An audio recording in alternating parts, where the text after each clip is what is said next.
Alright, ladies and gentlemen, welcome back to game number 2 between Slayer's Boxer and FruitDealer. As you guys all saw in the last game, Slayer's Boxer was not able to take down FruitDealer. Slayer's Boxer, the old school Terran player, and he wasn't able to keep up with the new school Zerg. Unfortunately, it was definitely a good match, so if you guys have not seen it, I highly advise you guys to go ahead and check it out.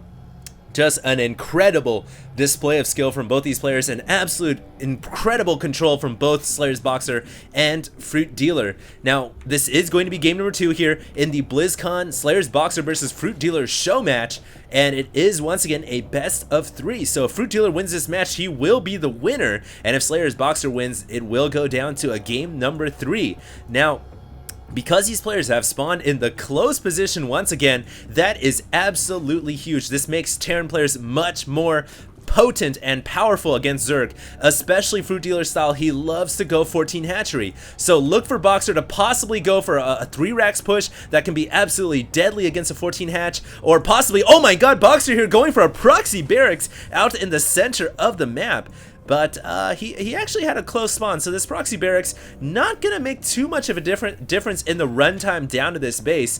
And really the reason why Boxer put it here is because he hasn't yet scouted the Zerg.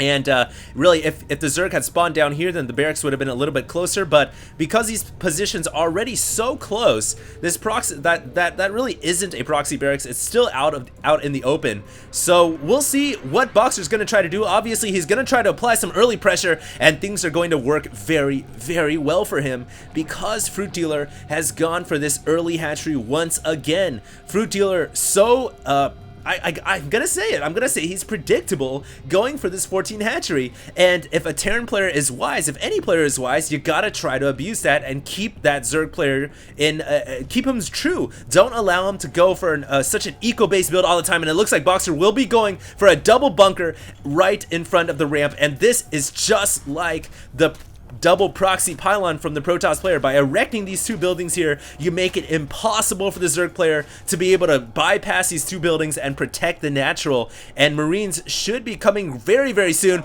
A lot of action here about to happen in the beginning of the game. It looks like FruitDealer did not see the proxy barracks and the first Marine already inside that bunker, and it looks like FruitDealer forced to cancel. So FruitDealer did cancel that hatchery. A wise decision right there, because really, if he had decided to keep that hatchery up, he would have definitely lost it. And with that cancel, Boxer salvages one of his bunkers and is going to fall back all of his buildings back into his main base and now start to play standard.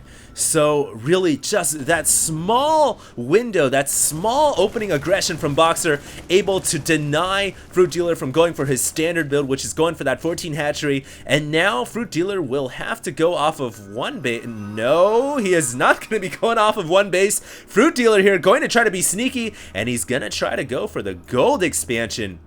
So FruitDealer not deterred in any way whatsoever. He's going to try to go straight for the gold. He also does have that early roach warren out. So my question right now is he going to produce a bunch of roaches and try to go for an early bust on the front door? It looks like this is pretty impenetrable right now, with a command center going down after the factory as well. So we are going to be seeing 1 racks 1 fact FE, which means that Boxer, more likely than not, is going to be going for a mechanized build this game, and going to try to use his tanks to secure his fast expansion. We can see 1 Hellion on the way right now, and the barracks will be getting a Tech Lab add-on as well. Now, there are a couple of roaches coming out. The roaches will break down this bunker. 2 more roaches on the way, so that is a total of 5 roaches, and Boxer forced to salvage the bunker. Good control right there, recuperating 100 minerals.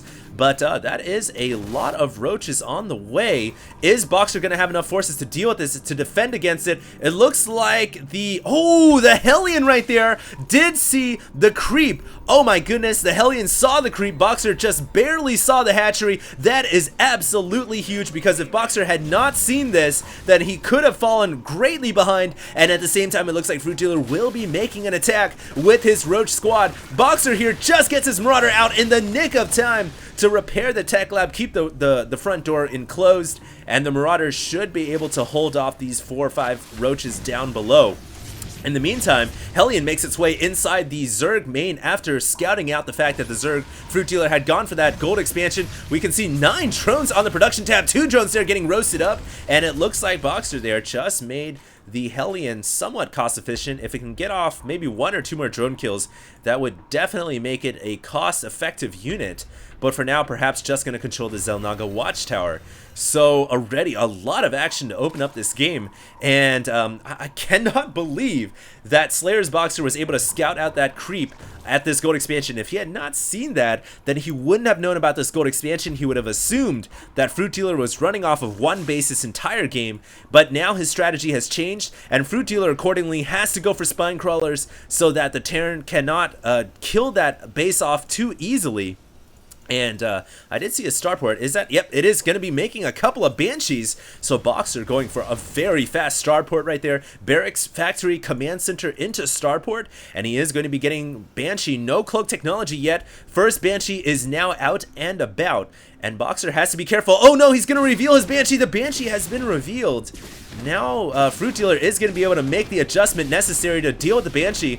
I would have hoped Boxer would have saved his Banshees up, because then he could take out these queens very, very easily. Now keep in mind, one Banshee can still kill off a single queen, but another queen pops out just in the nick of time. It looks like this Banshee is not going to be able to make it out. Oh my goodness, huge right there, losing that first Banshee. And now FruitDealer sure to make some evolution chambers. There's the Evo chamber going down, and he's most likely going to make a couple of spore crawlers now at each one of his bases. There's one.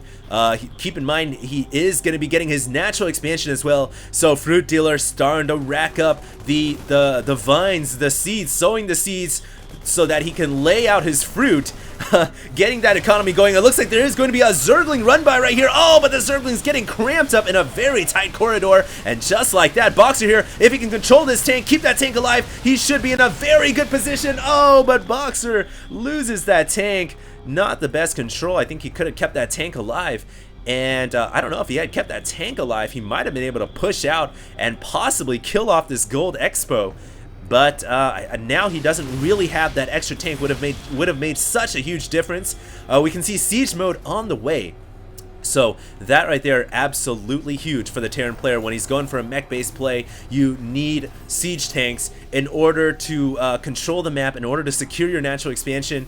And one thing that Boxer has going for him, this gold expansion is very, very wide open. But the other thing that is going for FruitDealer to combat that is he's got such great creep spread. Look at this. The creep has spread around the entire gold expansion, and that is going to make it much more difficult for the Terran player to advance forward and take out that gold expo.